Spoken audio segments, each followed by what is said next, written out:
आज हम इस वीडियो में बात करने वाले हैं डीमन स्लेयर के one of the best written character upper moon 3 Akaza के बारे में, जिसको कि तुम में से काफी सारे लोग आई एम श्योर हेट भी करते होंगे because he killed rain Goku. लेकिन मैं एक गारंटी के साथ कह सकता हूँ, अगर तुमने मांगा पढ़ी है या फिर तुम इस वीडियो को पूरा देख लेते हो तो ये कैरेक्टर यानी अकाजा तुम्हारे फेवरेट कैरेक्टर्स में से एक बन जाएगा। क्योंकि इस वीडियो में हम जानने वाले हैं अकाजा की बैक स्टोरी के बारे में और अकाजा किस फाइट के दौरान मरा था और क्यों मेरी नजर में वो अनडिफीटेड ही था एंड तक। अगर सोच रहे हो क्यों और जानना चाहते हो देन कीप वॉचिंग।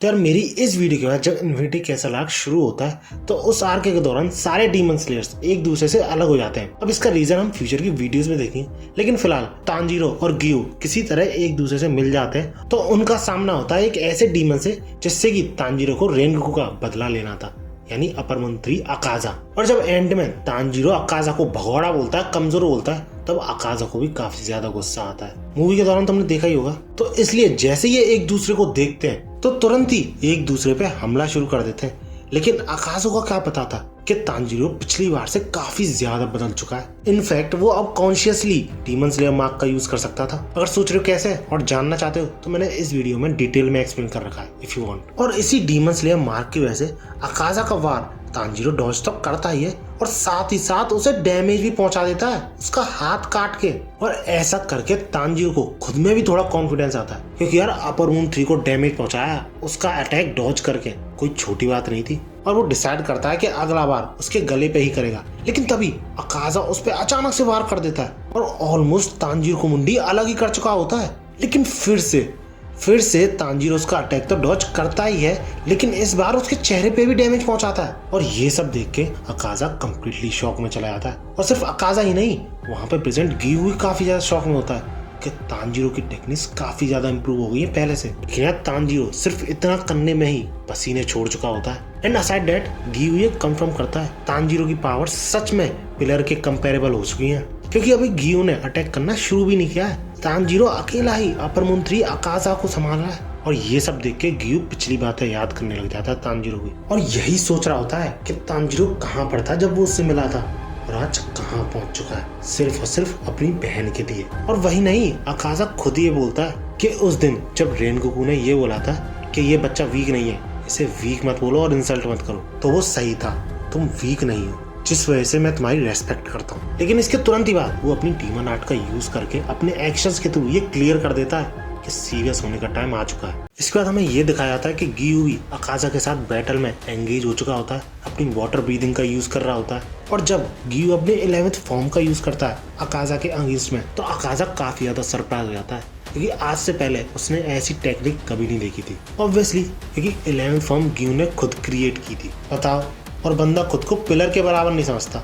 और इसी बीच जब तांजीरो अचानक से स्नीक अटैक करने की कोशिश करता है अकाजा पे तो तुरंत ही अकाजा उसके सामने से गायब सा हो जाता है और वो ये रियलाइज करता है कि अकाजा उसके ठीक पीछे पहुंच गया है और उस पर अटैक करने को हो रहा है। लेकिन गियो वहां पे पहुंच के तांजीरो को बार बार बचा लेता है। और जब गियो और अकाजा एक दूसरे से भिड़ रहे थे उसी दौरान तांजीरो अकाजा के पैर पे वार करने की सोचता है, क्योंकि काफी ज्यादा फास्ट था ना अकाजा। लेकिन अकाजा उसी पैर से तांजीरो को एक तगड़ी किक मारता है, जिसे समहाउ तांजीरो अपने ब्लेड के थ्रू डॉज तो कर लेता है, लेकिन फिर भी डॉज करने के बावजूद तांजीरो को काफी ज्यादा डैमेज पहुंचता है। बंदा खून दे जाता है और शॉक में होता है कि यार इतनी ज्यादा पावर सिर्फ एक किक में। एंड हमेशा की तरह क्योंकि अकाजा को स्ट्रॉन्ग अपोनेंट्स पसंद है तो हमेशा उनसे वो नेम पूछता है उनका, जिस वजह से वो गियो से भी उसका नाम पूछता है। लेकिन गियो साफ इनकार कर देता है एक डीमन को अपना नाम बताने से।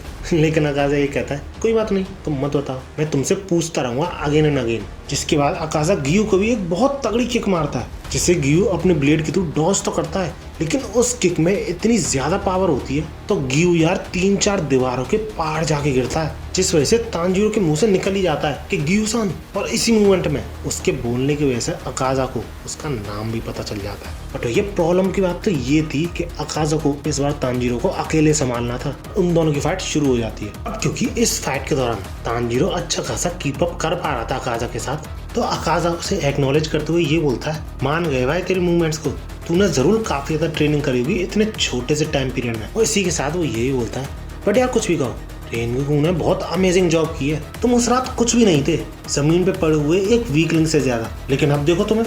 तुम्हारी ऐसी ग्रोथ देखो तो मेरी आंखें बाहर निकल आई। अब यहाँ तक तो ठीक था जो अकाज़ा ने बोला, वो सबसे यही बोलता है, लेकिन इसके बाद वो ये बोलता है कि मुझे खुशी है रेनगोकू उस रात मर गया, क्योंकि मुझे नहीं लगता कि वो उससे ज्यादा और स्ट्रॉन्ग बन पाता, बिकॉज ऑफ हिज विजन जो कि उसके वर्ल्ड को लेकर थे, जिस वजह से वो हमेशा ह्यूमन बने रहना चाहता था। और भाई साहब ये बात सुन के तांजीरो की बुरी तरह से टक जाती है और वो क्लियरली अकाज़ा को धमकी देता है कि रेनगोकू के बारे में बोलने की हिम्मत भी मत करना। जिसके रिप्लाई में अकाज़ा ये बोलता है, क्यों, क्या हुआ? मैं तो यार उल्टा तुम दोनों को फ्रीज कर रहा हूँ, तुम्हारी बड़ाई कर रहा हूँ, क्योंकि अकाज़ा के अकॉर्डिंग ये लॉ ऑफ नेचर है कि वीकलिंग्स को वाइप आउट हो जाना चाहिए। जिस बात से तांजीरो साफ इनकार करता है ये एग्जांपल देते हुए कि न्यूबॉर्न बेबीज तो सबसे ज्यादा वीक होते हैं, अगर उन्हें प्रोटेक्ट करने वाला कोई नहीं होगा तो वो जिएंगे कैसे। दैट्स व्हाई तांजीरो के अकॉर्डिंग जो ताकतवर है उन्हें अपने से वीक को बचाना चाहिए, और जो वीकर है उन्हें और भी ज्यादा स्ट्रॉन्ग बन के अपने से वीकर को बचाना चाहिए। ये लॉ ऑफ नेचर है, जिस वजह से वो अकाज़ा की थिंकिंग को बिल्कुल बकवास बोलता है और इस वजह से अकाज़ा को काफी ज्यादा गुस्सा आ जाती है। लेकिन अकाज़ा ये नहीं समझ पा रहा होता है कि उसे इतना गुस्सा आ क्यों रहा है तांजीरो की ऐसी बकवास पे जिसपे कि वो यकीन भी नहीं करता। शुरुआत में तो उसे ऐसा लगा था कि तांजीरो वीक है, इसलिए उसे चिढ़ मच रही है तांजीरो से, लेकिन अभी भी जब वो पहले से ज्यादा स्ट्रॉन्ग है, मुझसे इसका चेहरा सहन ही नहीं हो पा रहा। और तभी हम अकाज़ा के पीछे से एक हाथ आता हुआ देखते हैं, किसी इंसान का, जो कि तांजीरो जैसा ही कुछ सिमिलर अकाज़ा से बोल रहा होता है। और जब अकाज़ा उसका हाथ हटा के पीछे देखता है तो पीछे कोई भी नहीं था,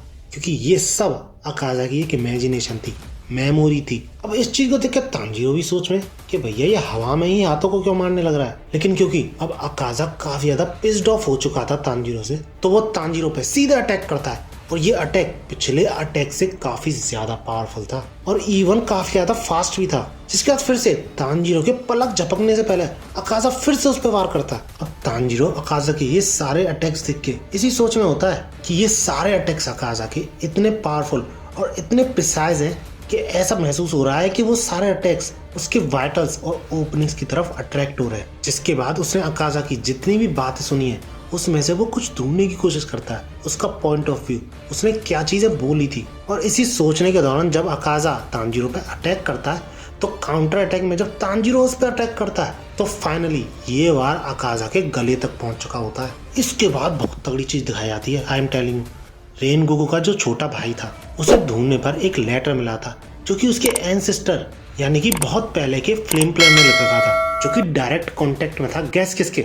ऑफ कोर्स योरिची के, जिसने जब अपनी सन ब्रीदिंग के बारे में उस फ्लेम प्लेयर को बताया था तो वो फ्लेम प्लेयर को समझ नहीं पाया, लेकिन फिर भी रेनगोकू का छोटा भाई वो लेटर तांजीरो को भेज देता है कि उसे विश्वास था कि तांजीरो इस चीज को समझ लेगा। लेकिन बुरी किस्मत तो देखो, वो लेटर पहुंचने से पहले ही तांजीरो, गियू और अकाज़ा की लड़ाई शुरू हो चुकी होती है। अब इसी तांजीरो और अकाज़ा की लड़ाई के दौरान जब तांजीरो अटैक करने वाला होता है अकाज़ा पे, तो अकाज़ा उसका ब्लेड पकड़ लेता है, जो देख के तांजीरो काफी ज्यादा टेंशन में आया था, क्योंकि अकाज़ा चाहे तो तुरंत ही उस ब्लेड को तोड़ सकता है। जिस वजह से कोई और ऑप्शन न दिखने पे वो बहुत तगड़ा हेडबट मारता है अकाज़ा को, जिसके बाद तांजीरो किक भी मारता है, लेकिन ये काफी नहीं था, एटलीस्ट अपर मून 3 के लिए तो। लेकिन सही टाइम पे फिर से गियू अपनी एंट्री लेता है एंड गेस व्हाट, गियू इस पॉइंट ऑफ टाइम पे अपना डीमन स्लेयर मार्क एक्टिवेट कर चुका होता है। अब ये मुझे नहीं पता कि सबकॉन्शियसली कर रहा था या फिर ये कॉन्शियसली कर रहा था वो, लेकिन कुछ भी कहो बहुत ही बैड ऐसा लग रहा होता है। और अपने पहले अटैक में ही अकाज़ा को ये अंदाजा दिला चुका होता है कि उस मार्क के आने से कितना डिफरेंस आया है, और इस तरह दोनों की फाइट शुरू हो जाती है। लेकिन तांजीरो ये क्लियरली नोटिस कर सकता था कि गियू की स्पीड भले ही बढ़ गई है, लेकिन अकाज़ा ने भी अपनी स्पीड इमीडिएटली उतनी ही बढ़ा ली। एंड ऑब्वियसली अगर ये बैटल ऐसे ही चलता रहा तो एट दी एंड ह्यूमन ही हारेगा, और ऊपर से उनका अल्टीमेट गोल तो मुजान को हराना है ना, वो सारा टाइम और एनर्जी यहाँ पे नहीं दे सकते। जिस वजह से वो शांत हो जाता है और ढंग से सोचता है कि अकाज़ा के इतने प्रिसाइज अटैक्स कैसे हैं, और तब जाके उसे याद आती है कि अकाज़ा हमेशा बैटल स्पिरिट की बात करता रहता है, और ऐसा ही कुछ उसने इनोजुके से भी सुना था। और बातों ही बातों में इनोजुके ने इस चीज की कमी भी बताई थी कि अगर किसी का किलिंग इंटेंट नहीं है तो ये काफी ज्यादा हार्ड हो जाता है किसी भी पर्सन को नोटिस करना कि वो तुम्हारे पीठ पीछे क्या कर रहा है। लेकिन भैया तांजीरो को क्या पता था कि वो बचकांड बातें इतनी काम आएंगी यहाँ पर। अब इसके बाद तांजीरो इस पूरी थ्योरी को ट्राई करने के लिए अकाज़ा पे एक स्नीक अटैक करता है पीछे से, लेकिन भाई साहब अकाज़ा बिना देखे ब्लेड को हाथ से पकड़ लेता है और तुरंत ही काउंटर अटैक करता है तांजीरो पे। लेकिन क्योंकि तांजीरो को ऐसा कुछ एक्सपेक्टेड था तो वो आसानी से डॉज भी कर लेता। इसके बाद हमें तांजीरो के पास्ट की कुछ ग्लिम्स दिखाई जाती है जिसमें कि वो अपने फादर के बारे में बता रहा होता है, क्योंकि उन्होंने एक बार कहा था उससे कि जब तुम यूजलेस मूवमेंट्स को अवॉइड करना शुरू कर देते हो तो तुम एक ऐसी स्टेट में पहुंच जाते हो कि तुम्हारा माइंड इनविजिबल होना, एम्प्टी होना शुरू हो जाता है। और इसी रीजन की वजह से जो फायर डांस था उनकी फैमिली में चलता हुआ आ रहा था, उसकी डैड जो कि बहुत ज्यादा बीमार भी थे पूरी रात करते थे उसे, क्योंकि अपना माइंड एम्प्टी करने के बाद यानी सारे यूजलेस मूवमेंट्स अवॉइड करने के बाद उन्हें थकान ही महसूस नहीं होती थी। और एक रात तो तांजीरो के डैड का सामना एक बियर से होता है जो कि फैमिली पर अटैक करने वाला होता है, और उस बियर को भी तांजीरो के डैड बिना किसी किलिंग इंटेंट के मारते हैं। और अपनी बात को कंटिन्यू करते हुए तांजीरो ये भी एक्सप्लेन करता है कि उसके फादर सी थ्रू वर्ल्ड को भी देख सकते थे। वही चीज तांजीरो ने अभी अभी अकाजा का जो अटैक डॉज किया है उस टाइम भी फील की थी, यानी सी थ्रू वर्ल्ड को भी फील किया था, जिस वजह से वो उस अटैक से जो कि इतना पास और इतना फास्ट था मैनेज कर पाया बचना। और तांजीरो को ये पूरा कॉन्फिडेंस था कि वो इस टेक्निक के थ्रू अकाजा को हरा के ही छोड़ेगा। इसके बाद हमें वापस अकाजा और गियो की फाइट दिखाई जाती है, जिसमें कि गियो बैरली मैनेज कर पा रहा होता है कीप अप करना अकाजा के साथ, ऑलमोस्ट अपनी लिमिट्स पे होता है क्योंकि वो अपनी सारी ब्रीदिंग फॉर्म्स यूज कर चुका होता है। और गियो के एक अटैक के दौरान अकाजा उसकी तलवार तोड़ देता है, जिस चीज से गियो काफी ज्यादा शॉक हो जाता है। और इसके बाद अकाजा गियो को फेयरवेल बोलते हुए एक फाइनल ब्लो मारता है, और सच में यही लग रहा होता है कि गियो का खेल खत्म। बट भाई साहब अकाजा को तभी ये रियलाइज होता है कि वो खून गियो के पेट से नहीं उसके हाथ कटने की वजह से आया, जिसके की पीछे और किसी का नहीं तांजीरो का हाथ था। देख रहे हो जैसे गियो ने तांजीरो को 2 बार बचाया इस फाइट में, वैसे ही सेम एग्जैक्टली सेम तांजीरो ने गियो को बचाया। और ये चीज देख के गियो काफी ज्यादा शॉक हो जाता है क्योंकि उसके बाल, उसकी आईज, उसकी आवाज सब कुछ डिफरेंट थी पहले से। और उधर अकाजा का एक एक सेल, उसके शरीर पे प्रेजेंट एक एक बाल यही बोल रहा होता है कि इस बंदे को तुरंत मारो, ये खतरनाक है बहुत। जिसके बाद फिर से अकाजा अपनी डीमन आर्ट का यूज करता है, जिसके कि नाम में ही आ रहा होता है एंड स्टार, जिससे कि ये आसानी से गैस कराया जा सकता है कि अकाजा की मोस्ट पावरफुल टेक्निक है। लेकिन भैया तांजीरो किसी और ही दुनिया में होता है, जी हाँ सी थ्रू वर्ल्ड की दुनिया में। बट भैया अकाजा उस टेक्निक के थ्रू गियो की बहुत बुरी हालत कर चुका होता है। लेकिन तभी अकाजा के पीछे गियो तांजीरो को देखता है, जो देख के वो काफी ज्यादा सरप्राइज हो जाता है क्योंकि अकाजा को बिल्कुल भी महसूस नहीं हो रहा कि उसके पीछे तांजीरो खड़ा है। वो बंदा यही होप लगाए हुए उसकी नेक पे वार करके खत्म करो उसे। लेकिन वो ये तांजीरो किसी और ही सोच में, वो चिल्ला के बोलता है Akaza I will cut your head off, जिससे अकाजा काफी ज्यादा सरप्राइज हो जाता है और इंस्टिंक्टली तांजीरो पे तुरंत ही अटैक करता है। और गियो ये ऐसी सोच में, अरे पागल नाम क्यों लिया मोरॉन। लेकिन भैया अकाजा के होश उड़े रहते हैं, ये जिंदा कैसे बंदा। लेकिन क्योंकि अकाजा को अपने किलिंग इंटेंट कंपास पे विश्वास था तो उसे ज्यादा कोई प्रॉब्लम नहीं थी। लेकिन बंदे की फटके हाथ में तब आती है जब उसका कंपास ही काम करना बंद कर जाता है तांजीरो पे।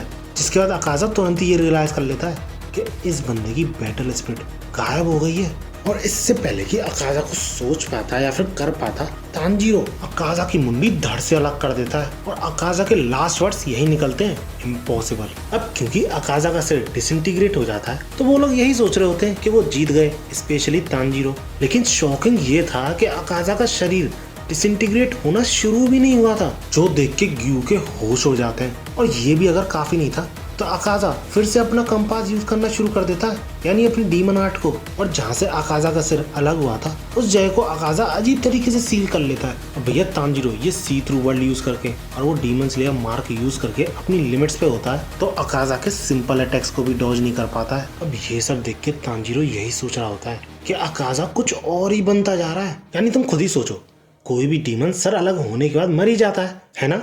नहीं, क्योंकि एक बंदा था जिसपे कि ये रूल एप्लीकेबल नहीं था, वो था मुजान। और ऐसा करके अकाजा मुजान की बराबरी कर रहा है, सोच सकते हो तुम? अब तुम सोच सकते हो कि नहीं ये तो मुझे नहीं पता, लेकिन तांजीरो इससे आगे और कुछ नहीं सोच पाता है और बेहोश हो जाता है। जिसके बाद सारी जिम्मेदारी गियो पे आ जाती है और वो तुरंत ही वाटर ब्रीदिंग का यूज करके अकाजा की बॉडी पे कई सारे स्लैशेस लगाता है। लेकिन अकाजा ऐसी स्टेट में भी तुरंत रीजनरेट हो जाता है, लेकिन समहाउ वो बॉडी अभी भी तांजीरो की तरफ ही बढ़ रही होती है उसे खत्म करने को। लेकिन तभी एक छोटी सी बच्ची उस बॉडी को रोकती है और रोते हुए ये सब छोड़ने को बोलती है, पर वो ये बोलता है I can't, I have to kill these people. और उसके ताकत के मोह का रीजन ये था कि उसे कोई चीज वापस लानी है। और वो चीज क्या है उसके लिए हमें बैक स्टोरी दिखाई जाती है अकाजा की, जहाँ पर कि एक बच्चे को बहुत बुरी तरह मारा गया होता है, पनिश करा गया होता है क्योंकि वो लोगों की जेब काट रहा था, क्योंकि उसे अपने पापा के लिए दवाइयाँ लानी थी उन पैसों से। लेकिन जब अकाजा का पापा ये सुनता है कि उसका बेटा फिर से पकड़ा गया है, उसने मार खाई है जेब काटने के पीछे, तो वो आत्महत्या कर लेता है और अपने पीछे एक नोट छोड़ के आता है जिसमें कि वो माफी मांगता है अकाजा से कि उसने आज तक अकाजा के लिए कुछ भी नहीं किया और अभी भी अकाजा को उसके लिए इतनी मार खानी पड़ रही है, जिस पे अकाजा काफी ज्यादा दुखी हो जाता है और उससे भी ज्यादा फ्रस्ट्रेट हो जाता है उन लोगों से जो कि हमेशा उसे पनिश करते थे, क्योंकि उनके पनिश करने की वजह से ही उसके डैड को बहुत ज्यादा बुरा लगा और उन्होंने आत्महत्या की थी। लेकिन तभी एक बंदे की तालियों की आवाज आने लग जाती है और वो तारीफ करने लग जाता है अकाजा की। एक बच्चा होते हुए भी 7 एडल्ट लोगों को अकेले धूल चटाई है, वो भी बेयर हैंडेड। अब अकाजा की फाइटिंग स्पिरिट को देख के वो उससे उसका डोजो ज्वाइन करने की बोलता है। अब भैया अकाजा तो फ्रस्ट्रेटेड था ही, तो वो उस पर बिना सोचे समझे अटैक कर देता है, लेकिन वो बंदा भी कोई नॉर्मल बंदा नहीं था। बिना अकाजा का एक भी पंच लिए वहीं के वहीं पेल देता है उसे। इस तरह अकाजा उसके डोजो में पहुंचता है और सबसे पहली चीज वो अकाजा से करने को ये बोलता है कि उसकी डॉटर का ख्याल रखे, जिस पे वो अकाजा यही पूछता है कि तुम्हें कोई प्रॉब्लम नहीं है कि एक क्रिमिनल को तुम अपनी बेटी की जिम्मेदारी दे रहे हो, जिस पे वो हंसते हुए बोलता है कि कोई प्रॉब्लम नहीं है मिस्टर क्रिमिनल, मैंने तुम्हें थोड़ा बहुत पीट के सबक तो सिखाई दिया है। अब इस पॉइंट ऑफ टाइम पे डीमोन अकाजा को समझ में आता है कि तांजीरो से पसंद क्यों नहीं था, क्योंकि तांजीरो बार बार इसी बंदे की याद दिला रहा था उसे, यानी पास्ट की याद दिला रहा था। इसके बाद जब ह्यूमन अकाजा उस बंदे की डॉटर से मिलता है तो सबसे पहले तो वो काफी ज्यादा सुंदर थी, जिससे अकाजा काफी ज्यादा मेस्मराइज्ड हो जाता है उसकी सुंदरता को देख के, और ऊपर से उस लड़की को देख के उसे अपनी डैड की याद आ रही होती है कि कैसे वो भी कितने ज्यादा बीमार थे। और इस तरह ह्यूमन अकाजा उस लड़की की देखभाल करने लग जाता है। और इन्हीं दोनों जब एक दिन वो लड़की यूं पूछती है कि तुम्हें कभी कभी बाहर भी निकल जाना चाहिए, खेलने जाना चाहिए, तो वो ये साफ इनकार कर देता है कि मुझे खेलने मिलने में कोई इंटरेस्ट नहीं है और तुम्हारी देखभाल करने के बाद जो मुझे फ्री टाइम मिलता है उसमें मैं ट्रेन कर लेता हूँ, तो कोई प्रॉब्लम भी नहीं है। जिस पे वो लड़की रिप्लाई देते हुए ये बोलती है लेकिन फिर भी कभी कभी तो अलग करना चाहिए ना कुछ, जैसे कि आज रात फायरवर्क शो होने वाला है तो मैं जरूर देखने जाना चाहिए वो। जिसके रिप्लाई में ह्यूमन अकाजा ये बोलता है अच्छा चलो अगर तुम्हारी तबीयत ठीक ठाक हो जाती है तो मैं तुम्हें कैरी करके उस ब्रिज पे ले जाऊंगा, तो हम साथ में फायरवर्क्स देखेंगे। जिस पे वो लड़की शॉक्ड और अपनी बात को कंटिन्यू करते हुए वो ह्यूमन अकाजा ये बोलता है आज नहीं हो सका तो ठीक है, अगले साल भी नहीं हो सका तो ठीक है, उसके अगले साल कभी ना कभी तो देखेंगे ही। और इसी के बाद हमें अकाजा के उस मास्टर के बारे में पता चलता है कि कैसे कुछ गुंडों से उसने एक आदमी को बचाया था, तो उस आदमी ने ये डोजो और ये पूरी लैंड उसकी फाइटिंग टेक्निक से इम्प्रेस होकर दे दी थी। लेकिन काफी सारे लोग इस चीज से खुश नहीं थे, क्योंकि ये डोजो वो खुद के लिए चाहते थे। और ऐसा ही करते करते 3 साल बीत जाते हैं और ह्यूमन अकाजा 18 का हो जाता है और वो लड़की 16 की हो जाती है। और इन सालों में वो लड़की फाइनली चलने फिरने लग जाती है। और इन्हीं दिनों के दौरान बहुत बड़ी चीज होती है, वो जो मास्टर था अपना डोजो और अपनी लड़की उस अकाजा को देने की बोलता है, जिससे अकाजा काफी ज्यादा शॉक हो जाता है और थोड़ा शर्मा भी जाता है। और इस प्रपोजल के तुरंत ही बाद अकाजा को फाइनली अपनी डैड की बातों पर यकीन होने लग जाता है कि वो भी एक नॉर्मल लाइफ जी सकता है। और वो ये डिसाइड कर चुका होता है कि वो 2 लोगों को तो हमेशा प्रोटेक्ट करके रखेगा, चाहे उसकी खुद की जान ही क्यों ना चली जाए। ऑब्वियसली यही दोनों लोग, लेकिन अकाजा ने सपने में भी नहीं सोचा था कि एक पॉइजन उसकी दुनिया उजाड़ के रख देगा। क्योंकि एक दिन अकाजा जब अपनी डैड की ग्रेव को विजिट करने गया होता है, ऑब्वियसली मैरिज के बारे में बात करने गया होता है, तो उसे ये खबर दी जाती है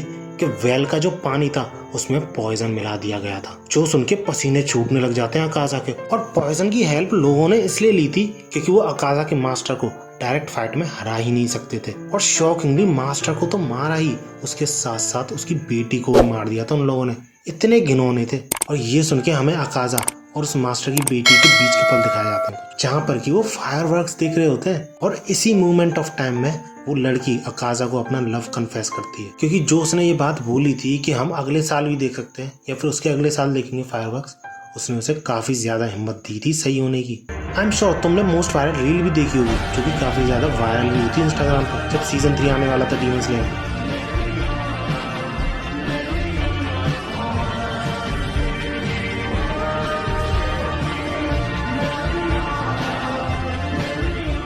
अब इसके बाद भैया होना क्या था, अकाजा पूरे रेज मोड में चला जाता है और जो बगल वाला डोजो था उसमें 67 लोग थे। ऑब्वियसली प्रोफेशनल तो नहीं थे, लेकिन स्टूडेंट ही सही, लेकिन 67 लोगों को, वो भी समुराइज को बेयर हैंडेडली सिर्फ अपने फिस्ट के थ्रू अकाजा खत्म कर देता है। लिटरली एक एक पंच में लोगों के स्कल और पसलियां तोड़ रहा होता है। और ये माहौल इतना खौफनाक हुआ था, इतना खौफनाक हुआ था कि वहां पे जो मेड थी जिसने ये सब देखा था वो पागल हो गई थी। और इसी फेज के दौरान ये बातें सुन के कि इस एक बंदे ने 67 लोगों को अकेले मारा है, वहाँ पे मुजान उससे मिलने आता है और अकाजा के बिना हाँ या ना किए उसे टीमन में कन्वर्ट करता है। और उस पास्ट को याद करने के बाद वही बॉडी अपना सिर भी रीजनरेट करने लग जाती है। और इसी दौरान तांजीरो को भी होश आता है, जो ये चीज देख के काफी ज्यादा शॉक में होता है। और उसका सर फुली रीजनरेट होने से पहले तांजीरो उस पर वार भी करता है, लेकिन उसके हाथों में इतनी ताकत ही नहीं थी, इवन ब्लेड भी उसके हाथों से फिसल जाता है। जिसके बाद तांजीरो के पास कुछ था नहीं तो वो बेयर फिस्ट यानी एक मुक्का मारता है अकाजा को, जिस मुक्के ने सही में उसे उसकी मास्टर की याद दिला दी। और भैया तांजीरो टेंशन में होता है कि वो एक तो अपनी स्वॉर्ड नहीं पकड़ पा रहा और गियू की तलवार तो टूटी गई है, साथ ही साथ उसकी हालत भी बहुत बुरी है। लेकिन उन्हें अकाजा के एक अटैक का भी सामना करना पड़ेगा जो कि वो करने वाला है, जिससे वो दूर भाग के बचने की कोशिश भी करते हैं। लेकिन उस अटैक से पहले तांजीरो अकाजा के मुंह पे बहुत ही सॉफ्ट स्माइल देखता है, क्योंकि ये अटैक उनके लिए नहीं था, ये अटैक खुद अकाजा के लिए था। अब तुम्हें क्या लगता है एंड हो गया? नहीं, इस अटैक के बावजूद अकाजा फिर भी रीजनरेट हो रहा था। वो खुद ये नहीं चाहता था, फिर भी ऐसा हो रहा था, क्योंकि उसके अंदर जो मुजान की कॉन्शियसनेस थी वो ऐसा होने नहीं दे रही थी। लेकिन फिर भी अकाजा अपने पास्ट को याद करके बहुत ज्यादा अफसोस करके फाइनली डिसइंटीग्रेट हो जाता है। और इतने एपिक वे में अपर मून 3 का एंड होता है, जिसको कि भाई साहब कोई भी डीमन स्लेयर हरा नहीं पाया था जब तक उसने खुद ने हार नहीं मानी थी। And that's it. वीडियो अच्छी लगी तो लाइक जरूर करना और ऐसे ही वीडियोस के लिए मेरे चैनल को सब्सक्राइब जरूर कर लेना। इस वीडियो का टारगेट रखते हैं 400 लाइक्स, क्योंकि काफी ज्यादा लंबी भी है ये वीडियो। और अगर तुम 400 लाइक्स कंप्लीट कराते हो तो मैं तुरंत ही अपर मून 2 पे वीडियो लाऊंगा कि वो कैसे हारा था, क्योंकि उसकी डेथ भी सिंपली डीमन स्लेयर्स की वजह से नहीं हुई थी, उसके भी पीछे कोई और रीजन था। तो टारगेट जल्दी पूरा करा देना वीडियो चाहते तो। भागो।